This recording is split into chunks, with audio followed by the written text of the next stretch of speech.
காசா போர் நிறுத்தம் தொடர்பாக அமெரிக்கா முன்வைத்த 20 அம்ச திட்டத்திற்கு இஸ்ரேல் பிரதமர் பெஞ்சமின் நெதன்யாகு இணங்கியுள்ளார்.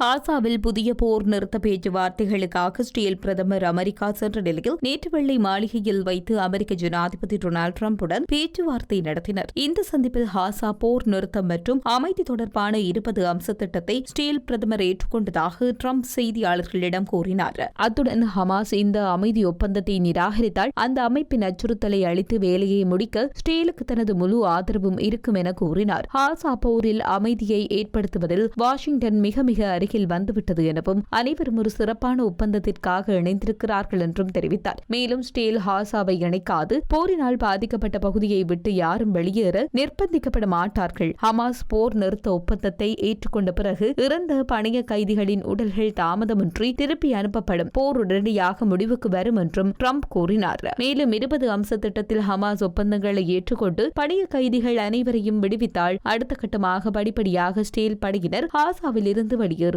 அமைதியை மீட்டெடுக்கவும் ஸ்திரத்தன்மையை ஏற்படுத்தவும் தற்காலிக சர்வதேச படை நிலைநிறுத்தப்படும். ஹமாஸ் படையினர் முழுமையாக ஆயுதங்களை கைவிட வேண்டும், அமைதியை ஏற்பவர்களுக்கு பொது மன்னிப்பு வழங்கப்படும் உள்ளிட்ட பல விடயங்கள் உள்ளடக்கப்பட்டுள்ளன.